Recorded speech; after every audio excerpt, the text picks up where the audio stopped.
Have you ever felt like there's something more to life than what you're currently doing? Do you see the world differently than everyone around you? Do you ever dream of achieving big things but feel stuck?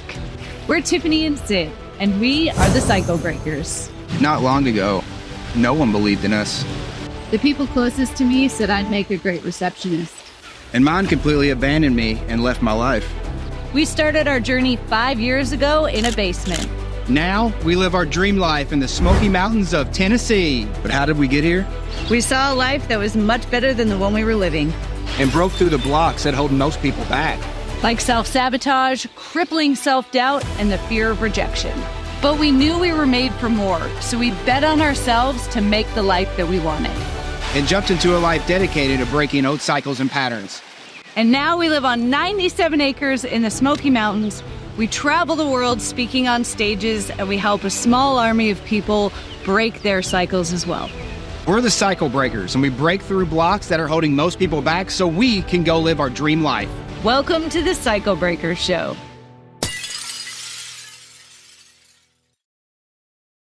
And welcome back to the Cycle Breaker Show. I'm Sid Clevinger, one of the original Cycle Breakers. And let me tell you, I got an amazing person that we're going to be talking to today. To inner circles, we call each other our glittery gold companions, but this is Marley Jaxx. And some of you all might have heard the name. Marley is the queen of not only YouTube, but content. She's someone that we've worked with personally in multiple things that she's came out with. We've met her. We've been around her energy. She's absolutely amazing. But what's the coolest thing about Marley is Marley has broken multiple cycles in her life to be able to currently live the life that she's currently living. Things that we talk about on today's show, like she had cancer. She's been through divorce, but she's also went through her own limiting beliefs and wanting to create a life that she honestly, I believe, in our conversations, didn't know if she could live. So I'm super excited about this conversation with Marley today. And Marley, welcome to the Cycle Breaker Show. It was so fun. Thanks for having me. Oh my gosh, we're so excited. And just to have a conversation with you again and be in your energy again, it bubbles me up. Like I can't stop smiling when I'm around you. And I know not as we go through this show today, others are going to feel the same way. So as always, down here below, we're going to be putting all of the freebie stuff that Marley's provided for this show, and as well as where you can connect with Marley so that you can get in touch with her, you can be around her stuff, and you can really be around her energy in regards to, being awesome, because Marley's really awesome. And it's super awesome that she's here today. So Marley, maybe just for people that are listening to this right now and that don't really know, maybe they've heard of you or they don't really know who you are, who are you? What do you do? And really, what is, like, after you've broken your cycle, what is the life that, you're currently living right now? Sure. Well, and before I even get to that, can I just also say, like, you inspire me, knowing your story, how long we've known each other, where you've come from, the fact that you have broken your own cycles and you are using that story to share with other people, the fact that you're taking this time and building this podcast, building this content, building your business in a way that you've taken, how the people say, like, you turn your mess into your message, like that's exactly what you're doing. And, as a friend, I've like observed you and just really admire you for that. So I happy can to be honestly here. say I love you. Just don't tell Steve. Like, it's not in a weird way. I'm married and I have a kid, but That's I okay. do love you as a friend about as much as someone could love someone as a friend. I really do. Aw, love you too. And so, so I know you live out in Boise. Yeah. Really, when you were like, what was the life that you wanted to create, and ultimately, how are you living that life today? Well, when I was a kid, and it's always interesting to talk to people and ask, what was your dream when you were growing up, or what was the first thing you wanted to be when you grow up? And my first thing that I ever said was I wanted to be a movie star. I wanted to make movies in Hollywood. And, kind of had just people around me that, well-meaning, of course, love me, that were like, well, that's not realistic. And that doesn't really happen to many people. And, it's really hard to do. So what else is there that you would want to do? How about dental hygiene? Very different, very different. So I kind of believed for some time that, like, well, it's not realistic for me to do this, and I guess it's really hard, and maybe I'm not allowed to or don't have permission to. Really, it was the permission that I wasn't giving myself, believing some of these other voices. Again, well-meaning voices that love me. But I think I created a shadow career, because sure enough, I did become a dental hygienist, and I worked in that for a few years. It really wasn't long. I think I was in school longer than I worked in it. And I created a social media business, and I focused on YouTube, which how cool. I created a shadow career making movies on YouTube for Yeah. entrepreneurs. But it was also so great. And I think I just really accepted recently because I used to have this also limiting belief of like, well, if I was going to go all in on the Hollywood dream, I should have started when I was a teenager. You look at people like, Emma Stone, who just won Best Actress at the Oscars. Like she's been doing auditions and, running around LA and Hollywood since she was a teenager. And I was like, well, maybe it's too late for me. But I actually went to LA last week, just for the purpose of networking and, dipping my toes in and meeting people because I've made my own productions in the last couple of years that I've put into film festivals and I've explored this space. And meeting with agents, casting directors, other actors that have also been in the space for years, I realized that I'm not too late. And actually the skills that I've learned along the way do put me in a position where, maybe even some of the actors that have been doing it since they were a teenager might not have that business sense or the production background because of what I've built with my YouTube channel, with entrepreneurship, with building content for strategies and YouTube channels for other people. But yeah, so there was a lot that I had to unlearn and give myself permission to go after my dream. And I only realized this also recently too. I like this hit me like a ton of bricks. My grandfather on my mom's side had to give up his dream of being a photographer to help with the family farm. And he never went back to that dream and ended up, running the farm until he retired. And I had a very special life with him. When my grandmother unfortunately passed away in 2013, I moved in with him and lived with him for 4 years while he was in his, later years, and how special. I got to hear a lot of these stories firsthand. And I only just realized this like a month ago. Oh my gosh, my grandfather didn't have the opportunity to go after his dream. And then therefore, maybe my mother didn't, my mother's happy, but I don't even know what her, childhood dream was. And if she went after that, and then here I am with a childhood dream that I didn't, or I guess I'm currently in pursuit of because I'm not going to let something get in the way of it. What I love is like I watch you live it every day. Like Oh, for those of you that as you know, all the links are down here. Marley is, the YouTube queen. Me and Tiffany have worked with Marley on our YouTube strategy, which is killing it. And like you can go down there and find her YouTube channel down there below, along with all the freebies that she gave for this show. So let's, now that kind of people know, you travel all the time. I see you out living the life really that I'm sure you had in your head at one point and weren't living. mhm. We've kind of followed you around since 2018. Was when we first was like, oh, Marley Wow. Jaxx, she sounds fun. And that, really awkward moment of when I reached out to you, I believe when it was 2020, we were all locked up. So it was real weird for all of us. And I was like, don't make this weird, but you're awesome, I think, or something like that. And you responded, which was like, oh, cool. And it was like instant, Always. I always will. Yeah. instant friendship. But I do know, well, not only since 2020, but before, we got together that you have, when I say got together, became friends. Let's not make that weird again. But I know you've been something that through something that I've been through, and I'd love to really devolve into that. And then, there's another thing that we'll talk about later on in the show, which Mhm. I think will really help. But you've been through divorce like I have. Yeah. And I know divorce is something that can cripple people. It crippled Mhm. me for a couple of years. When you were, I don't know much about, I mean, obviously I would never ask, but I don't know much about, what was going on. Was there a time when you were in that where you maybe felt like, this is what I want to do, but, I don't know how I'm going to get there because I'm in this situation. And what was maybe the turning point for you when you were like, like I deserve more and it's time for me to break the cycle? What was really that turning point for you when you were going through your divorce that, really helped Mhm. you maybe get started on really just going through with the life that you wanted? Yeah. And gosh, it's like it's an impossible situation when you're in it. And then it's so much easier to connect the dots looking backwards to be like, "Oh yeah, that's how it always was supposed to be." And you don't like don't see how the path brought you here until you're on the other side of it. But when I was married, we got married when I was a dental hygienist. And so that's kind of the life that he signed up for.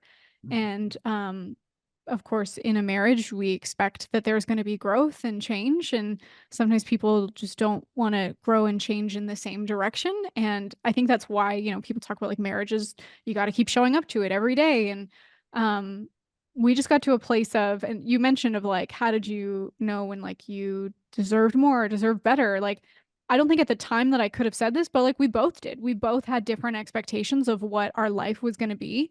And we both had, had different expectations at the end of it of where we wanted life to go. And so there were times where there were very mutual conversations of like, hey, I want this and I want this, and that's okay. But then, of course, with like, scarcity and fear and childhood, wounds coming up of maybe abandonment, rejection. I can say rejection was a big one for me that I couldn't understand until on the other side of it, of what was coming up for me, or feeling suppressed. I wanted to be an entrepreneur. He wanted more of like a home, lifestyle dental hygienist wife that comes home and makes dinner and has like, family evening. And then here I'm like, I want to have a jet set lifestyle. And, when you just look at the facts, it's like there's nothing inherently wrong with these two people that came together for 6 years and then decided they wanted different paths. And if it could be that simple on paper, amazing. But our childhood wounds bumped into each other and created, an explosion. And unfortunately, the divorce was really difficult, and I haven't spoken to him since. But I think about that situation, and, it took me a long time to really feel like I was at ease with everything. And there's like a forgiveness exercise that I've done of like, if you look at a moment that was, maybe traumatic or painful for you, it's like you forgive the other person, you forgive yourself for, being part of that, putting yourself into that situation. And then also this part, I don't know if I've fully understood, but who I learned this from said like, forgive that also there's like nothing to forgive, and you learn from it. It becomes part of, what qualifies you for the next pursuit or battle or whatever that, life hands you. And Dr. Benjamin Hardy also talks about like, it's not the past that defines you, it's the future that defines you. But when we have these memories that sometimes we haven't moved on from, we have to be able to redefine the past to be able to move to the future. And that took me some time, and it's hard while you're in it, because you're like, how can you see the future when you're so kind of bogged down in a rock bottom? But also, when you watch movies or TV shows, that protagonist is at rock bottom, you cheer really loud when they win, but they have to go through the hero's journey to get there. Isn't it? You brought up something. Well, you kind of like overall like talked about how, you just sort of, I guess, grew apart, I guess is maybe the best way to put it. And how like, at least through my divorce, I felt like the same way, right? Like I was wanting something more and they kind of stayed down here. So it just sort of like, did that, and kind of like I went kind of up and then they didn't want to go up, whether that was for whatever reason. When you were going through that, when you were going through that, was there any emotion? Like, was there a snap kind of where it was like, I can't do this anymore? Like, and then like, if there was, or if somebody, like, I guess the reason I'm asking this question is because I know a lot of the people that we work with, are coming through out of that wound. I mean, what is it? Over 60-70% of people get divorced. I mean, I fall in that bucket. What would you say, like, for the people that might be listening to this, and not even if they're in a marriage, maybe they're in a relationship that they know is not okay, and they don't know how to break free from that relationship, what would you say, or what advice would you give someone just to kind of look, instead of looking right, to look left and just trust the path of like, I don't know where the end is. I don't really maybe even know 100% what my identity is or where I'm going to get led to. But what was maybe something that helped you trust in yourself to be able to go left instead of right, that you would continue to go throughout your entire life up to that point? I feel like it's also hard when you're in it, because you're like, is this something that is it a hold on or is it a let go? Because there's some things where you feel that resistance, but on the other side of the resistance, you're like, what a break, the big breakdown to break through, and I had to hold on to be able to get here, and now we're better than ever? Or is it hey, our time is run out, and this is I think of the book U Squared by Price Pritchett. It opens up with him talking about this fly that's like continuing to fly into the window. And if he would only turn 180 degrees, there's an open door. But instead, that's all he can see. So he just keeps flying into that window. So it's hard to, you talk about like linear movements versus quantum leaps by just redirecting and looking another way. And maybe it can be a quantum leap while still maintaining the relationship or still maintaining the surroundings, but just shifting, whether it's a belief or a mindset or other people around you, or maybe your environment. One of the things that helped me was, and I feel like among my girlfriends, as girlfriends, we give advice to each other of, oh, my boyfriend did this or whatever, this happened at work. And it's so easy to give advice to other people and not take it for ourselves. And I remember a friend asking me, like, if it were me and I was going through this, what would you tell me? Or if you had a daughter and she was experiencing this, what would you tell her?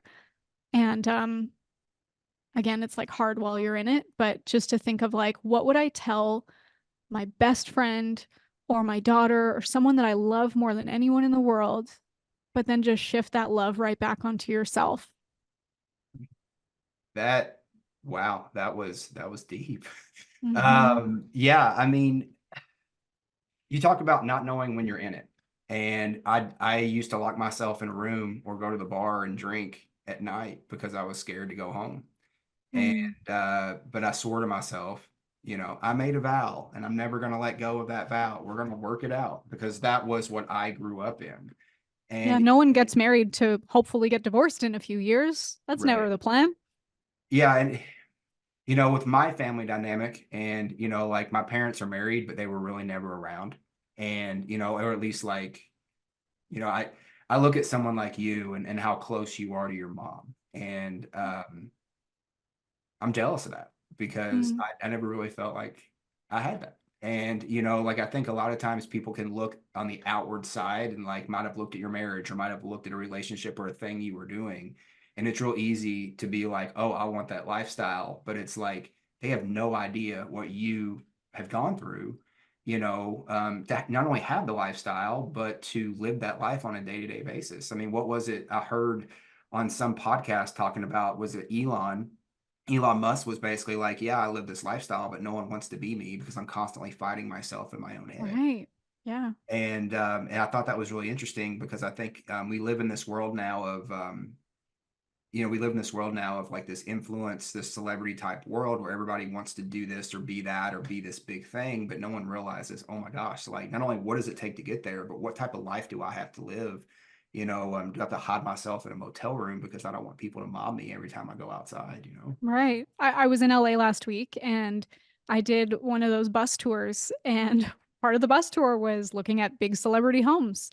And I just imagined, like, how crazy would that be that you have this beautiful $1 million mansion on top of a hill overlooking LA and just the picture of glam. But every 30 minutes you hear from a loudspeaker at your front door, this is where Sandra Bullock lives. Like, do you really want to hear your name being announced outside of your house from a bus every 30 minutes and know that like you can't even go to Target and not wear makeup without someone snapping a picture or accusing you of losing weight or spiraling because of the latest breakup that they fabricated in the news to sell more magazines? Like there's a lot of glam and glory and luxury that it appears to be from the outside, and having a platform can give you a lot of power and opportunity and ability to do good with it, but also there's a cost of that fame and fortune. Oh, yeah. I mean, and I think, no one ever sees that ever. No one sees, I know you do it because I've seen you do it the Friday and Saturday nights where you're up at midnight and you're trying to figure something out and everybody else is out drinking or out with friends and we're at home. And I think like that's, no one ever sees that. And, I really want to touch on this one, as much as, divorce has been a part of my life too, this next one hasn't. And the amount of times that I got on my knees and prayed, when this was going on a couple of years ago, because my biggest worry was, like last week, Tiff and I were just getting insurance, and I had, and doctors scare the crap out of me. And we Yeah. had to have a doctor here and, take blood and, like do a urine thing and, all this other stuff that I had to do. And I haven't been to a doctor in 4 years. And I'm sitting here and I'm like, oh gosh, what is she going to come back with? Like, am I healthy? Am I not healthy? Am I sick? You know what I mean? Like all this stuff. And, I still, I'm not going to lie. I still, have those thoughts having a kid, is like, what if something happened? And a couple of years ago, for those of you that might not know, Marley had a cancer scare, and she got through it. And one of the coolest things that I saw from any human is that in the middle of going through it, you documented about it. And you still have that document. I was on your Instagram yesterday, and I was going through your featured stories about it.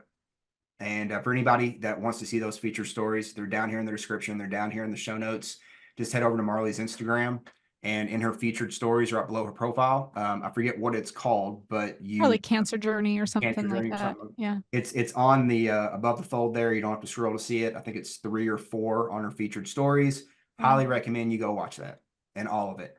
There's a good amount of stories. She documented her journey, and I can't even imagine. I had no clue, because it's something that I've worried about for countless hours. Maybe let people know, you get hit with a block like that or something that, oh crap, like I'm on my journey and then this happens. What were your first thoughts when you got that message? I feel like I mentally checked out. It was 2 days before Christmas, 2 or 3 days before Christmas, and I had so I had cervical, and I say had like is past tense, but there are still some cancer markers that show up in my blood work, and so that's still something that I'm actively monitoring and keeping an eye on. However, I'll say a little bit more about this in a little bit, but like I chose not to go the conventional route because they wanted me to have a hysterectomy. And of course, there's so many things that can come from that. And I know that there's lots of women that have hysterectomies, and for some of them are very necessary, but I was 31 years old. That's a very permanent decision. And, Stephen and I have 3 girls from his marriage that I'm so blessed to play stepmom to, but also freedom is having a choice if I wanted to have more kids. And on top of that, there's skeletal, sexual, so many changes, hormonal changes when you take out body parts. They're not there just to sit there. They're there for a reason. And so, yeah, I got this call after just going for kind of a screening, and they said I had some abnormal cells, looked again, wanted to come back in 6 months, looked again. And then they called me a few days before Christmas, and I thought that they were just calling to follow up because I had a little procedures to remove, and it was kind of, uncomfortable, especially have a biopsy in that area. And they said this should be fine. But then they called before a few days before Christmas, and said, hey, we weren't expecting this, and this is quite rare, but you have adenocarcinoma, cervical adenocarcinoma. So that means cancer in the glands around my cervix. And they said the course of action for this is to have a hysterectomy, and we need to do that pretty quickly because we don't want this to spread because it's in the glands. When can you come in? And I just checked out. Like I had Steven luckily was right beside me. I put it on speakerphone, and I think I just sat back and like stared at the wall and had no idea what was really happening in that moment. And yeah, so we had to, it was Christmas in a few days, so we scheduled it for a few days after Christmas. And I remember even just like for the rest of the day just being like to Steven, what did they say? Can you repeat back to, did that really just happen? Not to me. This happens to other people. This happens, you see this in the movies. This isn't, I'm healthy. And it's not like this isn't something that's in my family. I never expected anything like this. And then, yeah, sure enough, we went back to the doctor after Christmas, and when you go into the doctor and they do take your blood pressure or whatever, the nurse comes in and kind of signs you in. And she was like, oh, you must have had such a hard Christmas. I'm so sorry. that must have just been awful to get this news right before Christmas, which I'm like, oh, just pour salt in the wound. What are you talking about? I can't believe that. Wow. It wasn't really the best bedside manner for, getting this news, and I'm still processing, because then I'm like, how bad is it? Like, what happened? Why should my Christmas have been so bad? So anyway, we meet with a doctor, and of course she's very friendly, and okay, you need to have a hysterectomy. How soon can you have it? And you need to be able to take like, up to 12 weeks off of work and be in bed and stuff. And as an entrepreneur, we have campaigns scheduled. So I'm like, let me see what I can, carve out and take off 12 weeks. Are you kidding me? No, I don't know if it would have, knowing me, I'm like, would I stay in bed for 12 weeks? I don't know. But luckily, I scheduled the hysterectomy, and I actually just kept putting it off because I never felt right about it. And I remember even like talking to Steven and being like, am I fighting the wrong fight here? Like, I was like, if I have a surgery, am I giving in? Am I waving the white flag? What am I supposed to do? Like, is there another way?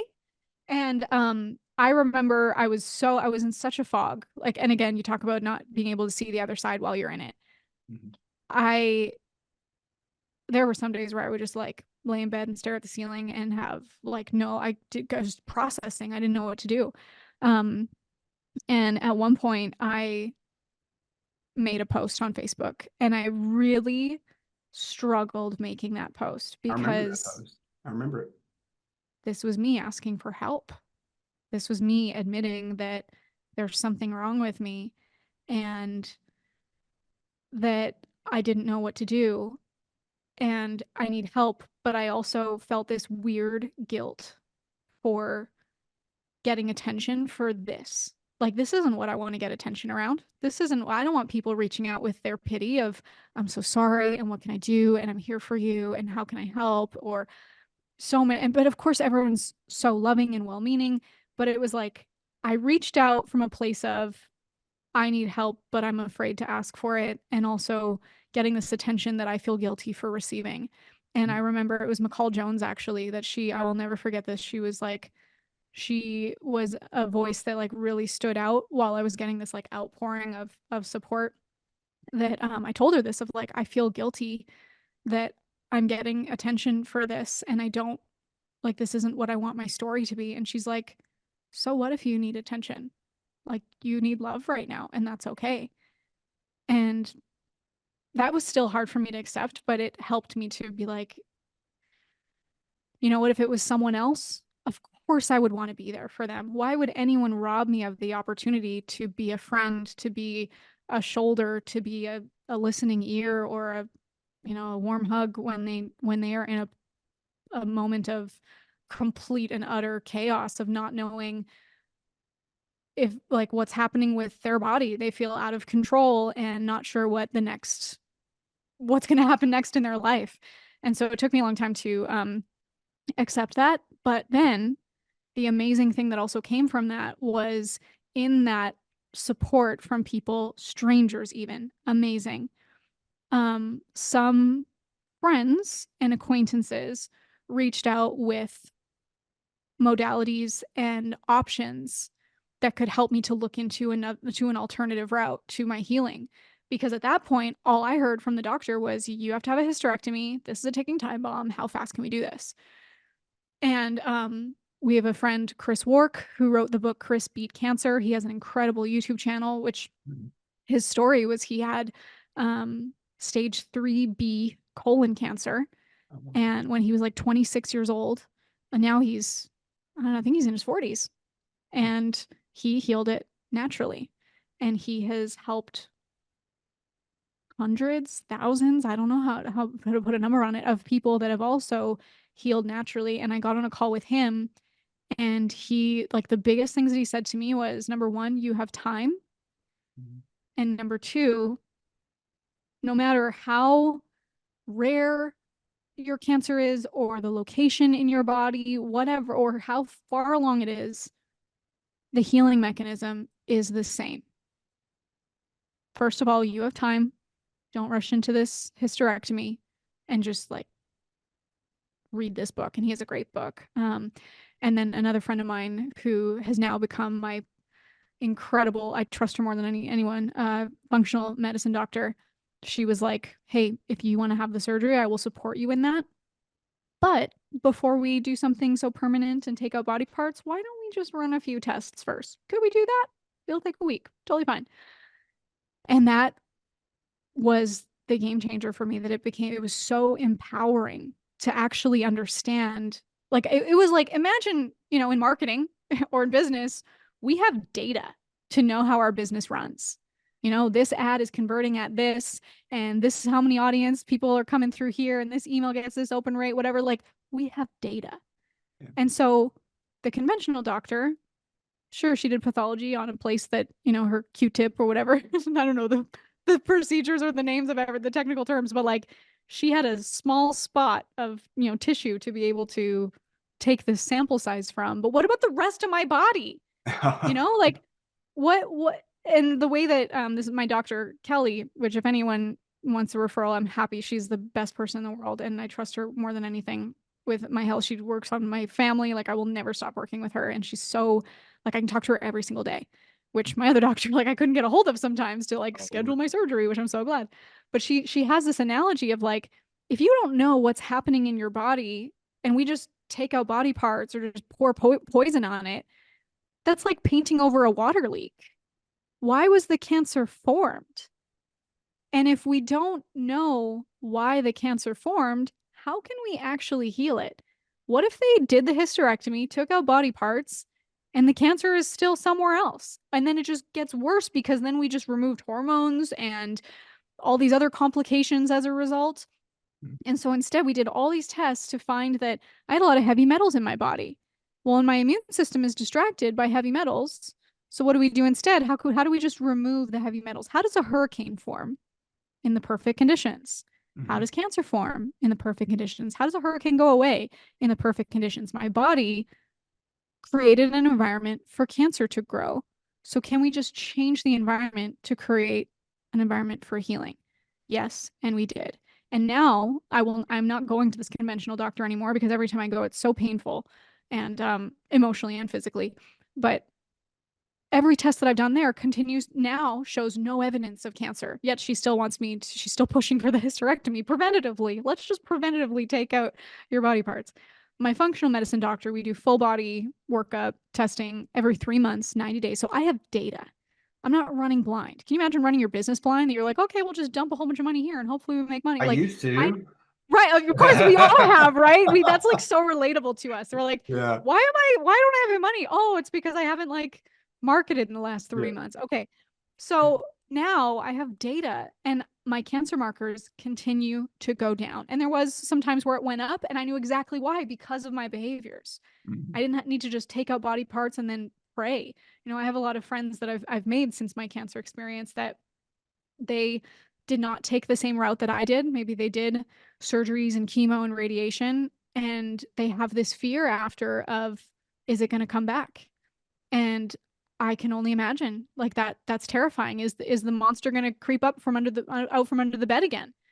But because of what I'm doing, I feel like I have data to know all the time. Like even you saying, you went for some tests and you're like, am I going to get a surprise? Mm-hmm. I feel like I know exactly where things are at in my body. And I know it's almost like weight loss. Like, okay, if I eat less calories, the numbers on the scale will go down. If I eat more cheesecake, okay, the numbers are going to go up. Yeah. So I know how to be aware of the data, the nutrients, the toxicities, the things in my body, and how I'm removing them to create an environment for healing. And the cancer markers are going down. And I feel like I'm empowered with this instead of feeling like the monster is going to show up from under the bed. Isn't it? Well, I definitely want to let you know something, and I want it to be on the public waves here. I remember the post. I read it multiple times. Yeah. And I'm pretty sure me and Tiff reached out multiple times too. And I want to let you know that when I was writing my story that sits on my Facebook right now about my family, what happened, that post that you wrote years ago came into my head multiple times. I anchored a lot from that post, because I think you hear it, you said earlier on, your mess becomes your message. And I think it's a really great tagline for a lot of people to read out of a book. Yeah. Yeah. But to see you doing it and to be fearless from doing it helped give me the courage to push the button, because I almost didn't push the button And because of now? the fear and the blocks and the patterns and all of that stuff that came up. You said something though that I thought was so good when you talked about that, and I guess I want to anchor and dovetail back to that. Maybe to really ask, and maybe like really have you really touch on this, because I think this could be a massive lesson for a lot. You talked about it with the cancer, but I think this has to do with all of healing, or with all of any situation or any block that people have. And you talked about ripping out the root, or figuring out the root, and how you can sit there and you can band-aid, or you can sugarcoat, or you can cover up, I think is a great word, the BS. However, it doesn't go away until you actually find the root. And then once you find the root, actually work on it. And I find it interesting because did you ever feel fearful of like, okay, I got to figure out what the actual problem is? Like, were you ever scared of that? Oh yeah. And even my last time that I went to the doctor, for, the conventional doctor, I had a moment of, oh my gosh, did I do everything wrong? Should I be having this hysterectomy? But look at the difference of environment that I was in. I let myself go back into the dark corner. Yeah. And the influence there of this, this doctor who, I'm not saying that she's, doing anything wrong or manipulative. That's what she believes the standard of care is. Which I have a different opinion.